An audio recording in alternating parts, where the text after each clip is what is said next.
Dear ambassadors, good morning. I welcome you to Azerbaijan. Very glad to see you. I hope that your activity as ambassadors to Azerbaijan will mark the new phase of development between Azerbaijan and countries you represent. I'm sure that we will find a lot of areas of cooperation in economic area, in the area of infrastructure development, cultural area of course, and political development. With your countries, Azerbaijan actively cooperates in numerous international organizations. Because first of all, the United Nations, at the same time OSCE, Islamic Cooperation Organization, Council of Europe, non-alignment movement. So we have very active contacts in different international formats. And I'm sure that this also will continue because between our countries we do not have any disagreements. And in general, Azerbaijan's foreign policy is aimed at strengthening cooperation with all the countries of the world. And I think this is the reason why Azerbaijan is now chairing the second after United Nations biggest international institution like non-aligned movement. We've been elected as a chair of non-aligned movement by unanimous decision of 120 countries. And this demonstrates the high level of international reputation of Azerbaijan, because being elected by unanimous decision of 120 countries means a lot. And assuming chairmanship, we announce that we will defend justice and international law, and we will defend the interests of member states, what we are trying to do. Particularly now, with respect to the COVID pandemic, Azerbaijan initiated two important international events, Summit of Non-Aligned Movement on COVID-19 and special session of United Nations General Assembly on COVID-19, which was supported by 155 countries. And one of the main messages we deliver constantly is a fair distribution of vaccines, to avoid vaccine nationalism and to allow countries which do not have financial resources to get access to vaccines to be supported by donor organizations and rich countries. You start your activity in Azerbaijan in a very important time for us. It's a new time for the region, new time for Azerbaijan, a new stage of development of Azerbaijan and the region as a result of our victory in patriotic war last year, which put an end to long-lasting Armenian occupation of Azerbaijani territories. Despite decisions and resolutions of international organizations, Armenia did not comply with them and kept our lands under occupation for almost 30 years, brutally violated international law, brutally violated 4 United Nations Security Council resolutions which demanded complete and unconditional withdrawal of Armenian troops from our territories.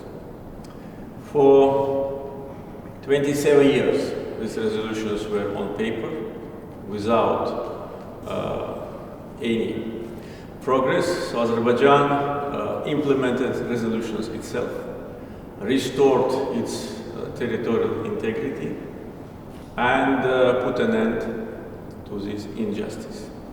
Not only Security Council of United Nations, but also other international organizations like OSCE, Islamic Cooperation Organization, Council of Europe, and many others supported Azerbaijan's just position on the conflict with Armenia, and this created a very solid international foundation for settlement of this issue.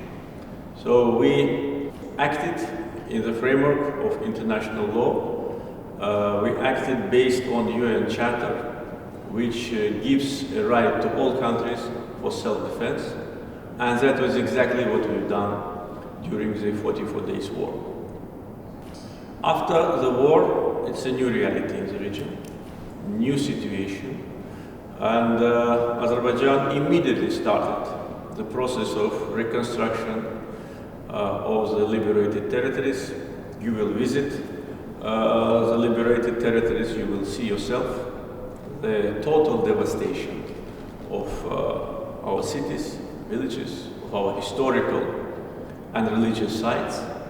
Vandalism and barbarism, these are maybe two words which can illustrate what Armenian state did on our lands during the years of occupation.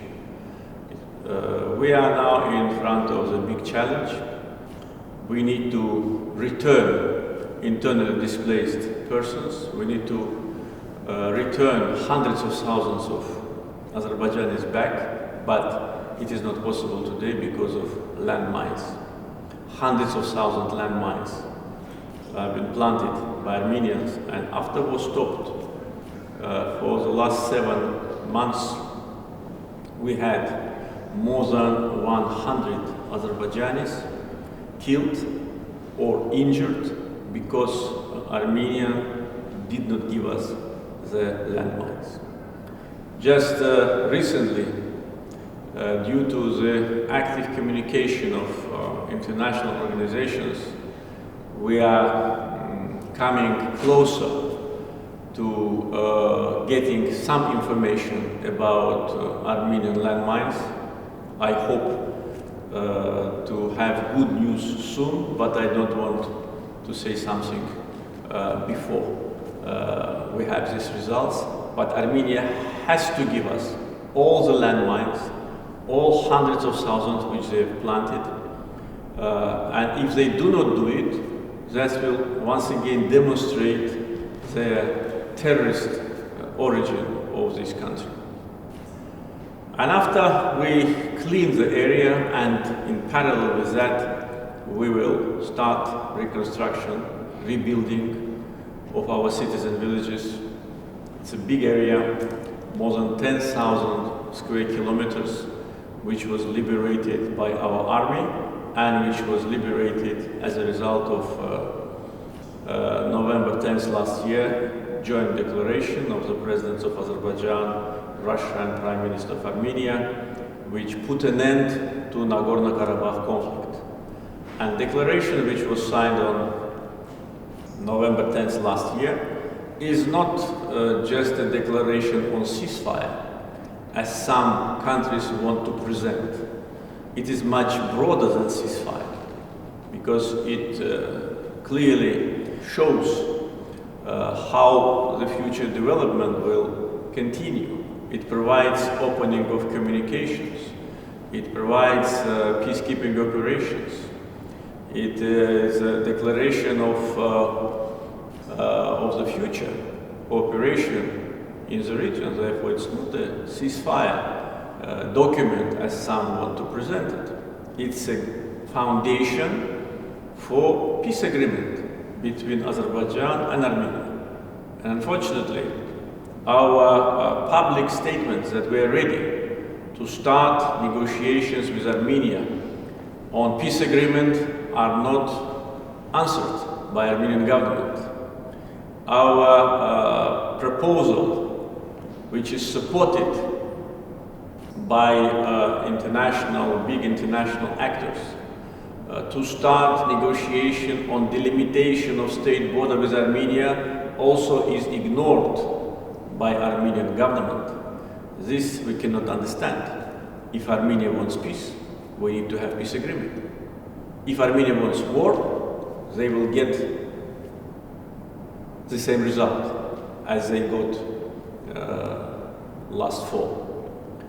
If Armenia wants peace, they need to start negotiation with us on delimitation. If they don't do it, they will regret. So we are ready for new phase of development in the Caucasus. We are ready for peace, and we demonstrate it.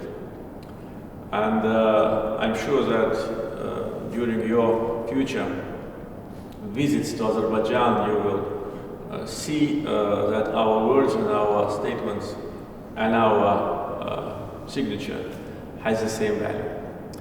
Once again, I'd like to welcome you to our country, wish you success, and hope you will visit Azerbaijan frequently. Thank you. Ambassador of the Republic of Guatemala, His Excellency Mr. Jairo David Estrada Barrios.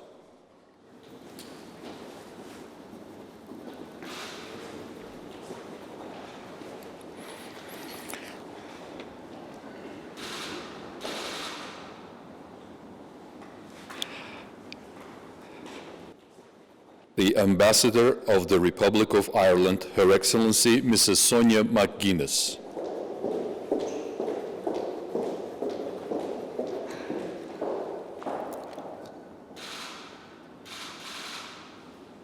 The Ambassador of the Republic of Albania, His Excellency Mr. Kastriot Robo.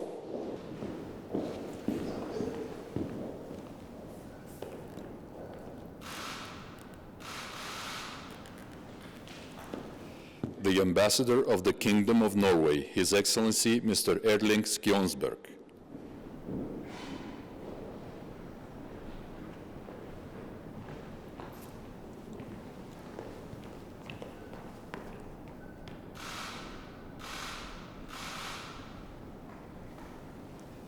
The Ambassador of Montenegro, His Excellency Mr. Periša Kastratović.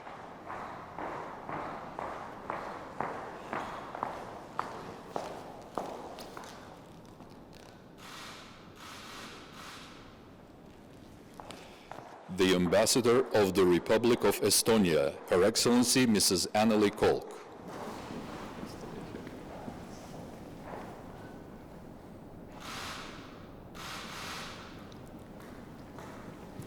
The Ambassador of the Federal Republic of Somalia, His Excellency Mr. Jama Abdullahi Mohammed.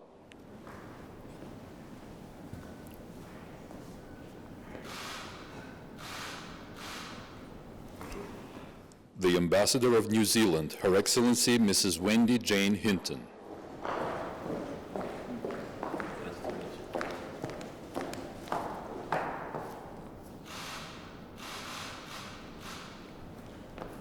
The Ambassador of the Republic of Slovenia, His Excellency Mr. Primož Šeligo.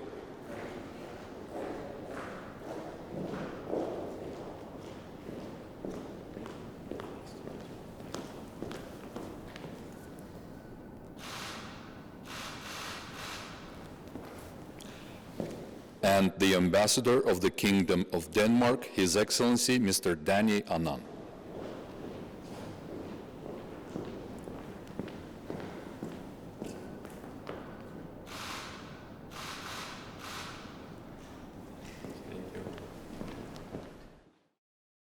Prezident İlham Əliyev səfirlərlə ikitərəfli əlaqələr və regional məsələlər barədə söhbət etdi.